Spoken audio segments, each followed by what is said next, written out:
Baik, Bapak Ibu, pada kesempatan di siang hari ini, izinkanlah kami untuk pertama menyampaikan terkait dengan evaluasi kegiatan Sekolah Kepemimpinan Gizi yang telah dilakukan oleh DPP Persagi pada tahun 2020 lalu, sekaligus menyampaikan pedoman terkait dengan Sekolah Kepemimpinan Gizi yang akan dilakukan 2023 dan mendatang, seperti itu. Beberapa pointers yang nanti akan kami sampaikan kepada Bapak Ibu sekalian. Di antaranya adalah evaluasi, panduan, kemudian rencana timeline pelaksanaan, dan juga rencana tindak lanjut. Perlu kami informasikan Bapak Ibu bahwa pada bulan Desember 2020 lalu telah terlaksana Sekolah Kepemimpinan Gizi batch pertama yang diikuti oleh perwakilan dari setiap DPD se-Indonesia. Ada kurang lebih 70-an peserta yang mengikuti SKG batch pertama ini. Dan feedback yang disampaikan oleh peserta SKG batch pertama diantaranya adalah sebagian besar peserta itu menyatakan bahwa rangkaian acara yang diselenggarakan itu sangat menarik. Kemudian dari sisi penugasan ini juga sangat bermanfaat. Kemudian juga dari segi waktu penyelenggaraan ini sebagian besar menyatakan puas dan juga sangat puas seperti itu. Lalu dari narasumber yang dihadirkan selama acara berlangsung, itu sebagian besar peserta menyatakan sangat menarik materi-materi yang telah dipaparkan oleh para narasumber pada waktu itu. Kemudian selain dari narasumber, eh, peserta juga memberikan feedback ya kepada para fasilitator yang telah memberikan arahan dan juga penjelasan di mana sebagian besar peserta menyatakan bahwa fasilitator yang dipilih pada SKG batch pertama ini adalah baik dan juga sangat baik kemampuannya. Kemudian secara garis besar bahwa peserta menyatakan acara ini sangat bermanfaat ya untuk pengembangan dan juga peningkatan kapasitas peserta dari perwakilan masing-masing DPD pada batch pertama ini. Lalu secara layanan yang diberikan oleh panitia sebagian besar menyatakan sudah baik, namun ada beberapa yang kemudian memang menjadi evaluasi juga dan perbaikan bagi kami. Kemudian dari hasil evaluasi ini terdapat juga beberapa masukan ya dari para peserta karena kebetulan di tahun 2020 lalu kita masih dalam kondisi awal-awal pandemi sehingga acara dilaksanakan secara daring, full daring selama kurang lebih 3 hari. Sehingga ada masukan dari peserta bahwa kegiatan dibuat secara luring supaya dapat mempererat dan juga komunikasi dan diskusi antara peserta ini bisa terjalin lebih intensif seperti itu. Sehingga di kesempatan tahun 2023 ini kami mencoba untuk merumuskan panduan. Sebetulnya panduan ini sudah mulai diinisiasi sejak tahun lalu ya.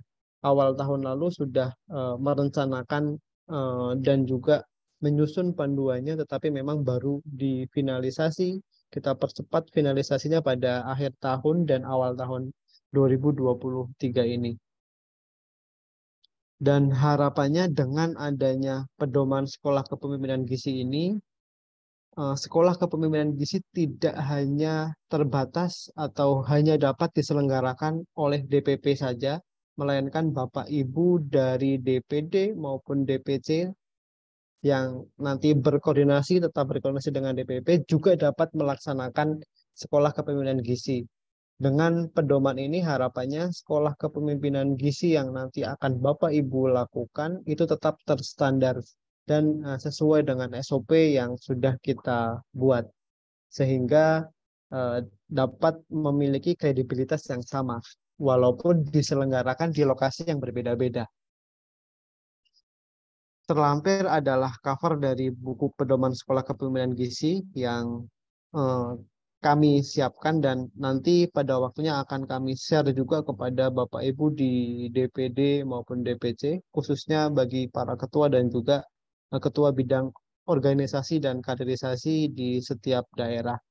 Di dalam buku pedoman ini ada 6 bagian ya. Bagian pertama itu pendahuluan, terdiri dari latar belakang, tujuan, manfaat. Kemudian bagian kedua adalah pembelajaran di sekolah kepemimpinan gizi. Bagian ketiga adalah manajemen sekolah kepemimpinan gizi. Bagian keempat adalah mekanisme pelaksanaan sekolah kepemimpinan gizi. Bagian kelima yaitu laporan dan publikasi. Serta bagian keenam adalah penutup. Kami mencoba untuk meringkas dan menyampaikan ini kepada Bapak Ibu semua sebagai bahan awal ya ketika nanti Bapak Ibu di DPD maupun DPC ini akan melaksanakan kegiatan sekolah kepemimpinan gizi. Dan lengkapnya nanti panduan akan kami share kepada Bapak Ibu sekalian. Bagian pertama pendahuluan, kita telah mengetahui bersama bahwa Persagi merupakan satu-satunya organisasi profesi ahli gizi di Indonesia yang dijadikan sebagai wadah untuk meningkatkan dan juga mengembangkan baik dari segi pengetahuan, keterampilan, martabat, dan juga etika profesi ahli gizi yang juga telah memiliki badan hukum. Dan kita ketahui bersama bahwa keanggotaan Persagi ini ada di beberapa tingkatan ya, mulai tingkat pusat, daerah, sampai dengan tingkat cabang yang tersebar dari Sabang sampai dengan Merauke. Oleh karena itu, DPP berusaha untuk terus meningkatkan upaya pembinaan dengan berbagai macam program dan pelayanan, sehingga dapat menjamin kepuasan dan juga pemerataan pelayanan kepada anggota, baik itu di tingkat pusat sampai dengan tingkat daerah. Salah satu upaya yang dapat dilakukan agar dapat menjaga tata kelola dan juga tata laksana di Persagi adalah dengan adanya kepemimpinan terstruktur yang berkelanjutan. Dan di sini juga kemudian menjadi penting adanya regenerasi atau kaderisasi kepemimpinan sehingga proses kepemimpinan di setiap daerah, terutama di DPD DPC dapat terlaksana dengan baik dan atau bahkan juga dapat memunculkan gitu ya bibit-bibit unggul calon pemimpin-pemimpin dari DPC DPD yang kemudian dapat menjadi pengurus atau menjadi orang-orang yang berperan penting di wilayahnya masing-masing. Nah, Persagi melalui sekolah kepemimpinan gizi ini diharapkan mampu untuk mengembangkan kapasitas dan juga kapabilitas kepemimpinan serta meningkatkan mutu pelayanan gizi di berbagai institusi. Oleh karena itu, kemudian Persagi menginisiasi untuk melakukan dan membuat sekolah kepemimpinan gizi ini tidak hanya terpusat dilakukan oleh DPP saja, tetapi juga bisa dikembangkan di setiap daerah dengan tentunya standar yang ditetapkan oleh DPP. Tujuan dari kegiatan ini adalah memberikan pemahaman dan informasi kepada peserta mengenai 8 hal. Pertama, berkaitan dengan kepemimpinan di tingkat DPP, DPD, DPC, hingga himpunan seminat. Kemudian memberikan pemahaman juga terkait dengan peran Persagi sebagai organisasi profesi gizi di Indonesia, lalu terkait dengan etika profesi gizi, sanksi dan juga jaminan hukum organisasi profesi gizi. Kemudian diberikan pemahaman juga mengenai keanggotaan Persagi, ADART Persagi, peran kepemimpinan pada level kebijakan publik dan parlementer. Dengan adanya materi tentang ini diharapkan juga nanti akan semakin banyak para ahli gizi yang juga selain berperan aktif di profesinya masing-masing juga bisa masuk ke parlemen dan juga masuk ke ranah kebijakan publik. Lalu pada kegiatan ini juga bertujuan untuk memberikan pemahaman terkait dengan peran teknologi dan media dalam manajemen organisasi profesi dan pelayanan gizi, serta terakhir mengimplementasikan tata kelola dan juga tata laksana organisasi Persagi sesuai juga dengan salah satu tugas di bidang organisasi dan kaderisasi DPP Persagi. Manfaat yang akan diperoleh dari kegiatan ini diantaranya adalah adanya pedoman yang dapat menjadi acuan penyelenggaraan SKG di tingkat DPD maupun DPC Persagi. Kemudian melalui kegiatan ini mampu mengimplementasikan tata kelola dan tata laksana organisasi Persagi sehingga tercipta organisasi profesi yang profesional. Kemudian pedoman SKG ini juga dapat diselenggarakan oleh DPD Persagi, tentunya dengan peserta yang telah memiliki kartu tanda anggota Persagi. Bagian kedua mengenai pembelajaran sekolah kepemimpinan gizi, di dalam pedoman ini kami sudah mencoba untuk menyusun juga kurikulum Bapak Ibu, di mana di dalam kegiatan ini ada kurikulum yang telah kita susun, ya. Ada kurikulum inti dan juga kurikulum tambahan. Untuk kurikulum inti atau materi intinya diantaranya adalah terkait dengan kepemimpinan efektif, kemudian membangun kemampuan diplomasi negosiasi, kemudian peran OP berdasarkan undang-undang, lalu juga terkait dengan ADART dan tata kelola tata laksana organisasi, terkait juga dengan keanggotaan dan kaderisasi, kemudian terkait dengan kebijakan, norma, standar, prosedur, dan kinerja, dan juga peran teknologi dan media dalam manajemen organisasi, profesi, dan pelayanan gizi. Ini adalah beberapa materi inti yang nanti akan menjadi bagian dari kurikulum di sekolah kepemimpinan gizi. Kemudian selain materi inti juga ada materi penunjang, yang terdiri diantaranya adalah BLC Build Learning, kemudian peran OP Persagi dalam penentuan kebijakan secara nasional, lalu juga materi terkait dengan kepemimpinan, networking, dan juga komunikasi dari perspektif pihak eksternal, kemudian teamwork games, dan juga ada penugasan ya yang dilakukan oleh masing-masing peserta yang dilakukan selama kurang lebih 3 bulan di luar kelas. Sehingga ketika nanti para peserta mengikuti kegiatan ini, ada total 50 JPL yang dapat diperoleh. Baik itu terdiri dari 24 jam pelajaran di dalam kelas dan 26 jam pelajaran di luar kelas. Sehingga dengan adanya kurikulum yang terstandar ini, harapan kami kegiatan ini mudah untuk diduplikasi dengan standar yang sama di berbagai wilayah di Indonesia. Lalu untuk menjaga mutu dan juga kualitas gitu ya dari kegiatan yang dilakukan, maka ada juga evaluasi hasil belajar. Tujuannya adalah untuk mengetahui tingkat pengetahuan dan keterampilan yang dicapai para peserta. Dan evaluasi ini dilakukan dengan 2 tahap. Pertama, penjajakan awal melalui pretest untuk mengetahui pengetahuan awal peserta sebelum mengikuti pelatihan, dan tentunya di akhir juga akan dilakukan post test ya. Kemudian yang kedua adalah penilaian selama proses penyelenggaraan pelatihan menggunakan beberapa indikator yang detailnya sudah dituangkan dan dicantumkan di dalam buku pedoman yang nanti akan kami bagikan kepada Bapak Ibu sekalian. Lalu agar dapat dinyatakan lulus sebagai peserta sekolah kepemimpinan gizi, maka peserta akan diberikan sertifikat sebagai tanda bukti kelulusan ya, dengan nilai akhir minimal 80, dan nilai akhir kelulusan ini ditentukan berdasarkan proporsi berikut ini. Pertama dari kehadiran 30%, kemudian penyelesaian tugas pembelajaran 50%, bobotnya, dan penilaian pre-post test sebesar 20%. Untuk metode pembelajaran sendiri, sekolah kepemimpinan gizi ini menggunakan metode partisipatif dan kolaboratif sehingga ada interaksi ya antar narasumber peserta atau sesama peserta, serta ada juga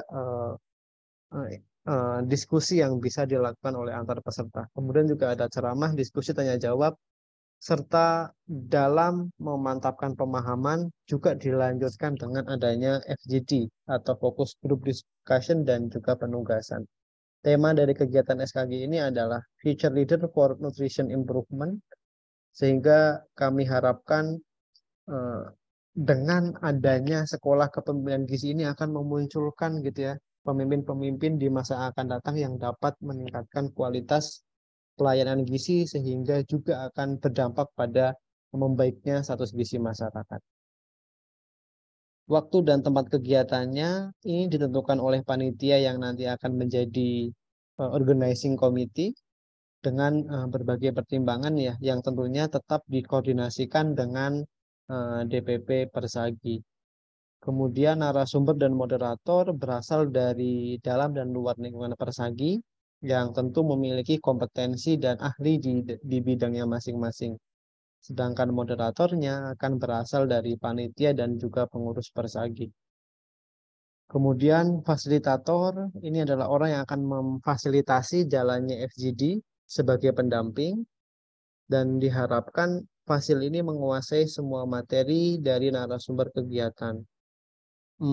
Para fasil diharapkan berasal dari pengurus inti harian, badan kelengkapan, ketua bidang dan juga ketua departemen dari DPP Persagi itu sendiri. Kemudian selain fasilitator juga akan ada pembahas, yaitu orang yang bertugas untuk menanggapi ya pada kegiatan presentasi hasil diskusi kelompok. Pembahas pada kegiatan ini berasal dari orang yang sudah pernah menjabat pada struktural di kepemimpinan Persagi, baik DPP, DPC, maupun DPD. Kemudian manajemen sekolah kepemimpinan gizi di bagian ketiga ini, pertama terkait dengan penyelenggaraan, mempertimbangkan bahwa wilayah Indonesia ini yang luas dan juga anggota Persagi itu tersebar di seluruh wilayah Indonesia, maka sekolah kepemimpinan gizi melalui pedoman ini dapat diselenggarakan dengan 3 skema. Pertama adalah sentralisasi oleh DPP Persagi, di mana ini sudah pernah dilakukan batch pertama tahun 2020 lalu, dan mungkin juga akan dilakukan di tahun-tahun mendatang. Yang kedua, secara desentralisasi, yaitu DPD Persagi. Boleh juga gabungan DPD Persagi berdasarkan regional, gitu. Misalkan regional Barat, Tengah, atau Timur. Dan atau juga wilayah kepulauan tertentu di Indonesia. Sebagai contoh misalkan Sepulau Sumatera, Sepulau Kalimantan, Sepulau Sulawesi, Papua, dan seterusnya. Tetapi penyelenggaraan untuk poin nomor 2 dan nomor ketiga ini tetap harus berkoordinasi atau ada koordinasi dengan DPP Persagi, utamanya dalam penentuan narasumber, moderator, fasilitator, kepanitiaan, dan juga dari sisi funding atau pembiayaannya. Kemudian untuk kepanitiaan, ini akan ada SK atau surat tugas yang dikeluarkan oleh Ketua Umum DPP Persagi, dan kepanitiaan di dalam sekolah kepemimpinan gizi ini eh, terdiri atau susunan personilnya harus memenuhi kriteria di bawah ini. Pertama, bila dilakukan oleh DPP Persagi, maka personilnya adalah kepanitiaan berasal dari DPP Persagi yang memutuskan. Dan jika penyelenggaranya adalah DPD Persagi, maka personil kepanitiaan ini merupakan kolaborasi antara DPD dengan DPP. Jadi ditentukan secara bersama-sama dan ada dari kedua komponen tersebut.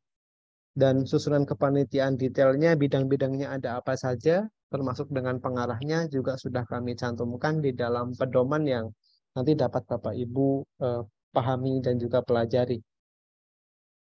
Kemudian dari sisi pembiayaan, tentunya kegiatan ini diselenggarakan oleh Persagi ya, dengan sumber biaya berasal dari DPP, DPD, dan juga sponsorship. Rincian biaya yang keluar nanti akan disusun oleh panitia sesuai dengan kebutuhan untuk pelaksanaan kegiatan. Kemudian secara persentase pembiayaan nanti akan diatur secara lebih lanjut dan tentunya sesuai juga dengan panduan keuangan yang ada di dalam TKTL organisasi Persagi. Lalu ini adalah tahapan-tahapan kegiatan yang akan dilakukan. Pertama ada kegiatan pembekalan fasilitator dan juga peserta selama 1 hari. Kemudian stadium general selama 1 hari. Kemudian kelas tutorial selama 2 hari. Kemudian setelah itu dilanjutkan dengan kegiatan pendampingan kelompok selama 3 bulan dengan berbagai macam kegiatan. Dan terakhir adalah evaluasi sekolah kepemimpinan gizi. Kemudian bagian keempat terkait dengan mekanisme pelaksanaan SKG. Pertama terkait dengan kepesertaan. Tentu peserta yang dapat mengikuti sekolah kepemimpinan gizi ini adalah peserta anggota Persagi yang telah memiliki KTA. Kemudian peserta juga membawa surat tugas dan atau mandat dari DPD atau DPC Persagi dan atau instansi atau fasilitas di mana peserta ini mengabdi. Kemudian untuk pemerataan peserta sekolah kepemimpinan gizi, maka pengurus dan juga anggota hanya diperkenankan mengikuti SKG ini selama 1 kali. Ya. Jadi setelah Bapak Ibu lulus di 1 kali SKG, maka untuk event-event berikutnya, Bapak Ibu peserta yang telah lulus tadi dapat menjadi fasilitator bila dibutuhkan oleh panitia penyelenggara. Pendaftaran peserta SKG ini diumumkan sesuai dengan ketentuan panitia secara online maupun offline yang nanti akan disepakati oleh panitia yang terbentuk.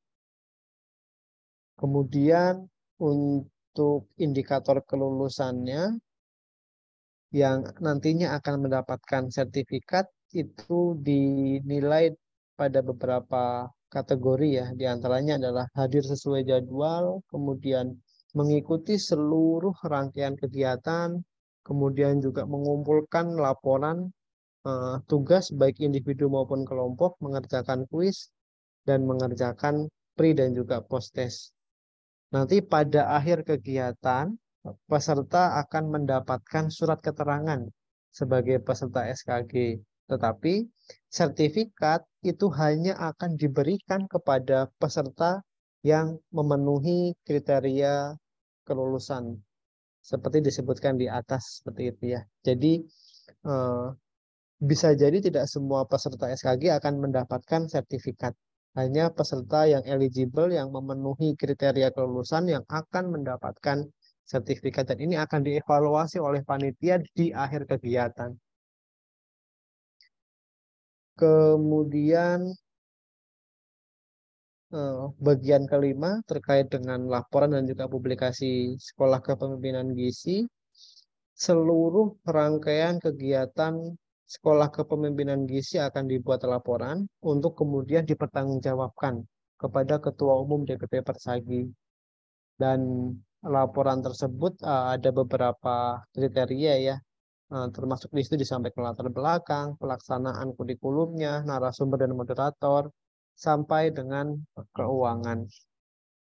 Dan seluruh rangkaian kegiatan tersebut juga nantinya akan ditampilkan di website DPP Persagi dan juga didokumentasikan melalui media sosial Persagi Official. Dan terakhir, bagian penutup, demikian pedoman ini dibuat ya untuk dapat dilaksanakan oleh setiap penyelenggara SKG di masing-masing DPD. Semoga dapat bermanfaat dalam menghasilkan lulusan SKG yang bermartabat. Tentu dalam menyusun panduan ini masih terdapat kekurangan dan juga kekhilafan sehingga kami mengharapkan saran, masukan, dan kritik yang membangun seiring dengan proses pengalaman penyelenggaraan SKG untuk menyempurnakan pedoman ini. Rencana timeline-nya kurang lebih seperti ini, Bapak Ibu. Saat ini kita masih dalam proses sosialisasi panduan, kemudian direncanakan dilakukan pada bulan Maret tahun 2023 ini untuk yang batch berikutnya. Dan untuk RTL-nya nanti akan ditentukan gitu ya, lokasi kegiatan serta penyusunan panitia sekolah kepemimpinan gizi yang akan dikoordinasikan oleh tuan rumah dan juga DPP Persagi. Sekian yang bisa kami sampaikan, kurang lebihnya mohon maaf. Terima kasih banyak atas kesempatannya. Kami kembalikan kepada Mas Fatih selaku moderator.